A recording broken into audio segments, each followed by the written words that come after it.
जी अस्सलाम वालेकुम स्टूडेंट्स। इस लेसन में हम एरे डिक्लेयर करेंगे, ठीक है, और एक डायनामिक एरे क्रिएट करेंगे और उसके अंदर इनपुट्स लेंगे। That's very simple. मैंने अपना वही प्रोजेक्ट यूज़ कर रही हूँ, ठीक है। मुझे ये कोड दोबारा नहीं चाहिए, it will be a repetitive, तो मैं इसको यहाँ से कमेंट कर दूँगी, ठीक है। तो दिस इज़ एक्चुअली आपने को कमेंट करना है तो आप इसको कमेंट कर दें, अनकमेंट करना है तो आप इसको यूज़ कर लें, ठीक है। सो मैंने इसको अनकमेंट कर दिया, इसको कमेंट कर दिया। क्योंकि मैंने इनपुट लेनी है तो मुझे ये स्कैनर का ऑब्जेक्ट ज़रूरत पड़ेगा, ठीक है। अब what I have to do, आपने ये पढ़ा होगा कि सी प्लस प्लस के अंदर आपने जिस टाइप की डेटा एरे जो है वो यूज़ करनी है तो आप उसको ऐसे डिक्लेयर कराते हैं, ठीक है। कि आप एक एरे क्रिएट करें, ठीक है, और वो किस टाइप की होगी, वो इंटीजर टाइप की होगी। जावा में ये सिंटेक्स यूज़ हो सकता है लेकिन that is not the preferred way, ठीक है। हम इसको ज़्यादा इंकरेज नहीं करते, ठीक है।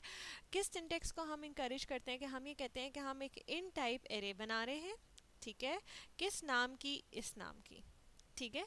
ये तरीका जावा में प्रेफर्ड है, अच्छा समझा जाता है, this is a good way, ठीक है। क्या कि आप एक इंटीजर बना रहे हैं, सॉरी आप एक इंटीजर एरे बना रहे हैं, ठीक है, किस नाम की, एरे नाम की, ठीक हो गया। What I have to do is कि मुझे अब इसको क्रिएट करना है। डायनेमिक क्रिएट करने का मतलब ये है कि मैं उसको रन टाइम के ऊपर मेमोरी एलोकेट करूँगी, ठीक है। स्टैटिक और डायनेमिक एरे में सिर्फ ये फ़र्क है कि स्टैटिक की आपको मेमोरी नोन होती है, आपने, ठीक है, और आप कंपाइल टाइम के ऊपर ही उसको डिफाइन कर देते हैं। लेकिन रन टाइम, लेकिन डायनेमिक में क्या होता है कि आपको मेमोरी रिक्वायरमेंट नहीं पता, और जब रन टाइम के ऊपर आप ये यूज़र से भी इनपुट ले सकते हैं, ठीक है। और क्या होता है कि आप यहाँ पे भी इनिशलाइज करा सकते हैं, अभी भी डिफाइन कर सकते हैं, लेकिन इसको मेमोरी एलोकेट रन टाइम पर ही होगी, सही है। अच्छा, मैं कहती हूँ कि मैंने एक ये एरे क्रिएट की, न्यू का मतलब है कि वो उसको मेमोरी एलोकेट करेगा। किस चीज़ को मेमोरी एलोकेट करनी है, एक इन टाइप एरे को मेमोरी एलोकेट करनी है, ठीक है। और उसका साइज़ क्या होगा, उसका साइज़ 5 होगा, ठीक हो गया। मैंने 5 की एक 5 एलिमेंट्स की एरे को डायनेमिकली क्रिएट कर दिया। अब बात ये आती है कि इस एरे में हम इनपुट कैसे लेंगे, ठीक है। हमें ये पता है कि क्योंकि आप मल्टीपल नंबर ऑफ इनपुट्स ले रहे हैं तो आपको हमेशा एक आइट्रेटर की ज़रूरत पड़ेगी, एक लूप की ज़रूरत पड़ेगी। सो जैसे आप सी प्लस प्लस में फॉर लूप लगाते थे, बिल्कुल ऐसे ही यहाँ पे भी एक लूप लगेगा, ठीक है। ये मेरा फॉर लूप लग गया, इसके अंदर मैंने एक काउंटर रखा जो कि कहाँ से स्टार्ट होगा, 0 से, बिल्कुल जैसे जैसे आप सी प्लस प्लस में पढ़ के आए हैं। ये कहाँ तक जाएगा, लेस देन 5 तक, ठीक है, 5 एलिमेंट्स के लिए, और आई क्या होगा, इंक्रीमेंट होता चला जाएगा, ठीक है। अब आपने क्या करना है, आप यहाँ पे क्या लेते थे, सी इन करके इनपुट लेते थे, ठीक हो गया। अब मुझे ये कैसे इनपुट लेनी है, मेरे पास क्या बना हुआ है, इनपुट का फंक्शन पड़ा हुआ है, और मैं डॉट करके नेक्स्ट इंट, मेरे पास यहाँ पे फंक्शन है जो कि क्या करता है, इनपुट लेता है, ऐसा ही है, ठीक है। तो यहाँ पे क्या होगा, वो कहता है कि ठीक है, आप ना ये 5 टाइम्स मेरे से इनपुट लेगा, क्योंकि एक दफ़ा आई 0 के लिए ये बॉडी चलेगी, फिर 1 के लिए, 2 के लिए, 3 और फिर 4 के लिए चलेगी, ठीक है। ये लूप क्या क्या क्या आई की वैल्यूज़ आएंगी, आई की वैल्यूज़ आएंगी आपके पास 0, 1, 2, 3 और 4, ठीक है। तो मेरे पास 5 हो जाएंगी। अच्छा, अब ये 5 टाइम्स आपके पास वैल्यूज़ आ रही हैं, और ये वैल्यूज़ कहाँ स्टोर हो रही हैं, कहाँ सेव हो रही हैं, इस एरे के ith, सॉरी ith इंडेक्स पे हो रही है ना, ठीक है। तो मैं यहाँ सेव कराती जाऊँगी। यहाँ पे आप पहले एक चीज़ प्रिंट करा दें कि एंटर वैल्यूज़,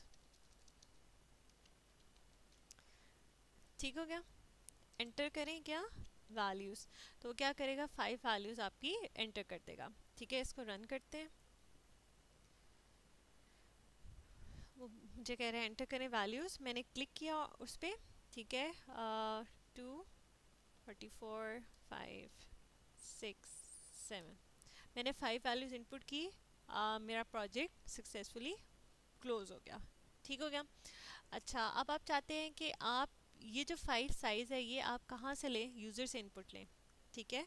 और फिर उसके ऊपर रन टाइम के ऊपर आपकी साइज़ भी आप रन टाइम पे लेंगे, ठीक है। तो आप लिखें एंटर साइज़, यहाँ पे मुझे क्या करना पड़ेगा, एक इंट एस जो है वो डिक्लेयर कराना पड़ेगा, और जो कि इनपुट डॉट नेक्स्ट इंट करके मेरे से एक इंटीजर साइज़ लें।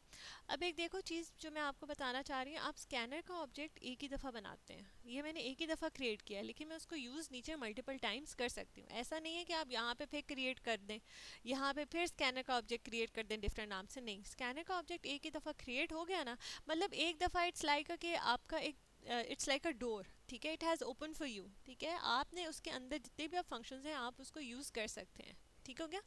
अच्छा, अब मैंने कहा कि आप एंटर करें साइज़। जब ये साइज़ आपको मिल जाएगा तो इस 5 की जगह आपका एस आएगा, और इस 5 की जगह भी वो साइज़ आएगा जो आपने यूज़र से लिया है, ठीक है। और जितना आपने वो वैल्यूज़ ली होंगी, आई जो है ना उतनी दफ़ा ही आइट्रेट होगा। ये मैंने सेव किया। Okay, let's run this project. Enter size I would say 3, मैंने 3 की। वो कहते हैं जी वैल्यूज़ दे दें, ठीक है, लाइक दिस, ठीक है। मैंने 3 वैल्यूज़ दी, मेरी 3 की एरे क्रिएट हुई, और मैंने जो ही 3 वैल्यूज़ दे दी मेरा प्रोजेक्ट ख़त्म हो गया। ठीक हो गया।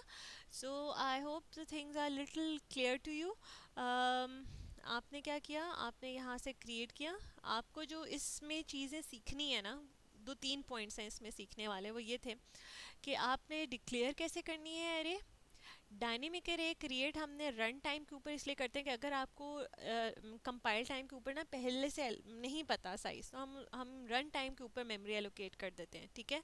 ये रन टाइम के ऊपर मैंने उसको बताया कि 3 की आप साइज़ कर दें। अगर आप ये चीज़ नहीं करते और आपने यहाँ फिक्स नंबर ऑफ साइज़ लिख दिया था तब भी ठीक है, ठीक है। उसका मतलब क्या है कि आपने 5 बता दिए, ठीक है, और रन टाइम के ऊपर उसको 5 एलिमेंट्स का मेमोरी एलोकेट हो जाएगी। ठीक हो गया।